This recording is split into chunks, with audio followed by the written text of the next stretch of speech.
Lorsque nous avons été contactés par la Tribune pour l'organisation de ce prix, nous avons immédiatement saisi l'opportunité. Il faut sortir un peu des sentiers battus parce que les sentiers battus ont été explorés par les grandes entreprises. Il ne faut pas avoir peur des projets qui soient un petit peu en rupture. Nous, on cherche notre avenir chez les jeunes globalement.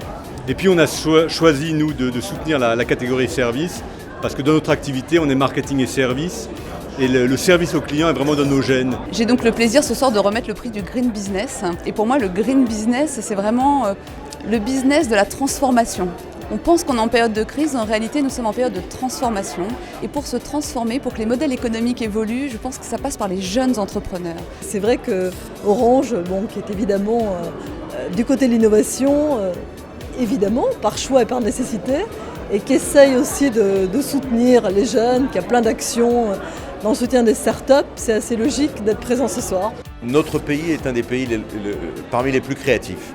Sa difficulté, c'est d'assurer la maturation de sa créativité, de faire en sorte que nos PME, nos TPE deviennent, lorsqu'elles en ont le potentiel, des entreprises de taille intermédiaire, voire des grands groupes.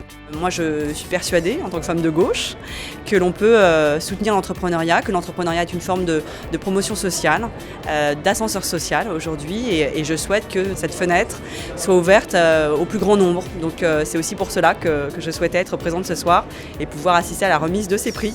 C'est pour nous le moyen de trouver les bonnes idées et puis peut-être d'accompagner ces PME-PMI vers la croissance, puisque c'est bien d'avoir des idées, mais il faut aussi avoir des grands groupes qui accompagnent. Ce que je souhaite, et c'est la raison pour laquelle le BPI France s'associe à cet événement, c'est qu'on crée du désir chez les jeunes, plutôt que d'aller passer des concours pour être dans des très grandes organisations, qu'ils aillent créer leur entreprise. On les aidera.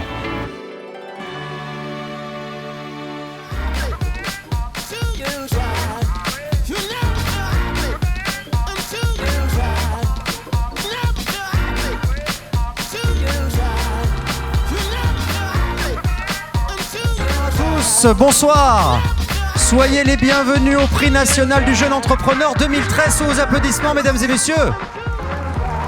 Ils sont 30 ce soir, 30 finalistes. Alors Marc Benayoun, là ça y est, ils sont totalement stressés, donc là c'est à vous. Alors le vainqueur ce soir est Romain Raveau de la société Wilot. Romain Raveau, Wilot. Je tiens ici à souligner ce soir l'action du président de région Midi-Pyrénées, Martin Malvy, qui m'a beaucoup aidé, disons les choses comme elles sont, pour créer cette société industrielle. Et Monsieur Raveau, il est passé par l'incubateur régional. Il a bénéficié des prêts des plateformes d'appui. Et je voudrais inviter les industriels qui le peuvent à pratiquer l'essaimage, c'est-à-dire à aider un certain nombre de leurs collaborateurs à créer des entreprises nouvelles. Nous les aiderons pour réussir. Aujourd'hui en France, les gens croient de moins en moins à l'industrie, Et d'ailleurs, même lorsque on veut embaucher des jeunes, la plupart des jeunes nous disent « Ah, mais c'est le secteur industriel ». Et ça devient dur et pesant. Voilà. Et nous, notre pari, c'est de recréer en fait, une ligne de production industrielle verte avec des produits à très forte valeur ajoutée. Donc ce seront en fait, des marchés de niche.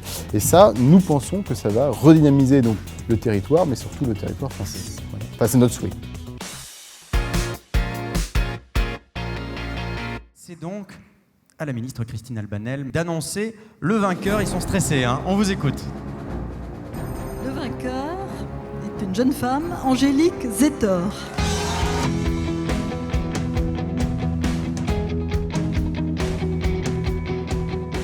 C'est un tremplin clairement et je l'ai déjà ressenti en étant lauréate titre de France parce qu'on a une reconnaissance, parce qu'on sort un peu du lot.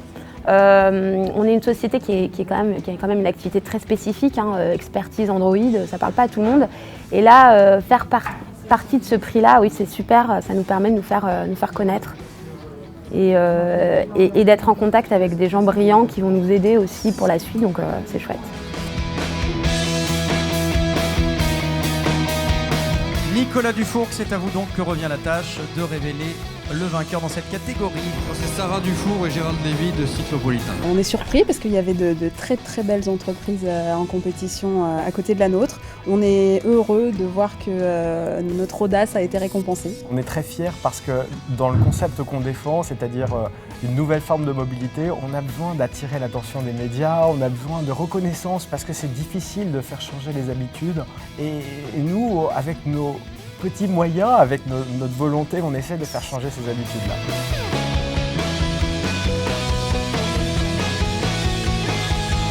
Et c'est maintenant à Thierry Pflimelin de nous révéler le nom du vainqueur. On vous écoute. Et c'est Steve Rich.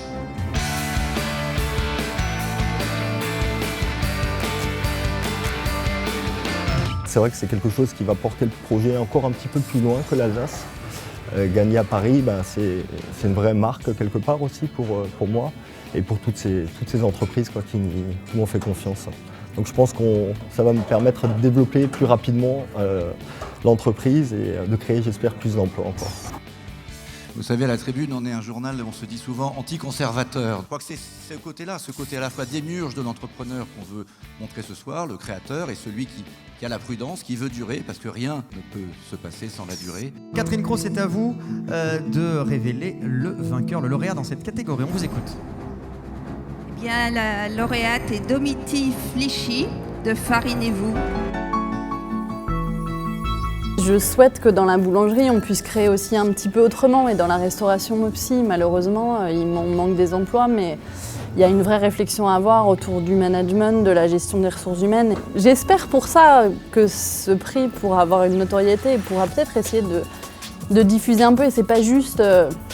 Oui, c'est des idéalistes qui font du social, c'est aussi de dire on a quand même une autre façon d'approcher les ressources humaines, et que ça peut être sans parler forcément de personnes avec des ruptures de vie qui peuvent... Voilà, nous c'est vraiment très spécifique, mais je pense qu'on peut vraiment diffuser des choses qu'on fait de manière un peu plus globale. Et voilà, pour l'instant on est tout petit et il faudra s'étoffer, mais bon, il y a plein de projets.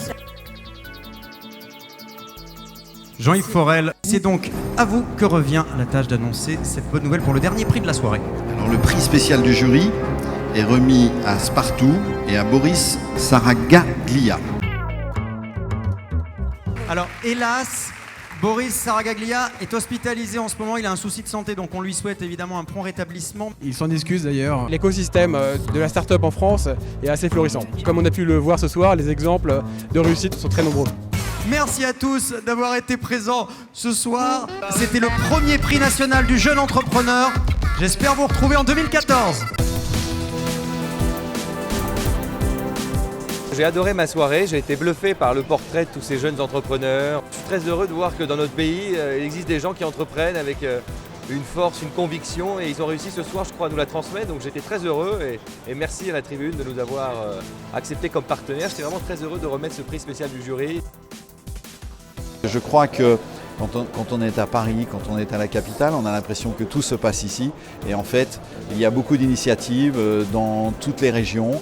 Et c'est dans la proximité que finalement la richesse se crée et Caisse d'épargne sont naturellement aux côtés de toutes ces entreprises ce soir. Ce que j'ai vu, c'est beaucoup de vie, beaucoup d'envie, beaucoup d'enthousiasme.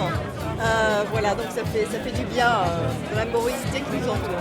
Les femmes sont présentes. Moi, j'ai adoré en fait Génie Mobile, et bravo à la Tribune de mettre en valeur et ces hommes, c'est important, et ces femmes aussi. L'industrie en France est en train de mourir, et on voit bien qu'il y a des gens qui sont en train de se nourrir de notre passé, de plein d'histoires, et qui l'arrangent à leur façon et qui ont des idées. Et ça, je trouve ça formidable. C'est une vraie volonté de la Tribune aujourd'hui d'être aux avant-postes de l'esprit d'entreprendre en France, et je crois que la mission est réussie. L'idée aussi, c'est qu'il y a 4 ans, quand on a démarré cette association, on était 4 ou 5 copains, on voulait 2 ou 3 PME. Aujourd'hui, on est 2800, on aide des centaines de PME. On leur apporte des compétences, de l'incubation, du financement. Et finalement, on se le dit tous les jours, en tant qu'entrepreneurs nous-mêmes, on finit par avoir plus de plaisir à aboutir au succès de ceux qu'on aide que dans nos propres boîtes. Quand on est entrepreneur, on a beaucoup de joie, mais on a quelques souffrances aussi parfois, et on a parfois un petit peu des chutes de morale. Et je trouve que voilà, dire un moment bravo, vous avez fait des belles choses, une belle idée, vous avez développé de la croissance, de l'emploi, du chiffre d'affaires. C'est une belle récompense et voilà, c'est bien de le faire savoir. Moi j'ai beaucoup réfléchi avant de monter ma boîte, et l'énergie qu'ils peuvent avoir, le culot qu'ils ont est formidable. Il y avait plus de 500 candidatures pour cette première édition. J'espère l'année prochaine qu'il y en aura encore plus parce que je crois que cette première édition aura quand même généré le buzz finalement. Et puis on a déjà des lauréats qui vont être ambassadeurs de cette première édition. Donc il faut de toute manière en France qu'il y ait plus de création d'entreprises parce qu'on sait que 60% des créations d'emplois se font par ces nouvelles entreprises. Moi, je suis là ce soir pour un peu prendre un petit peu d'énergie de ces entrepreneurs et potentiellement être à leur place l'année prochaine.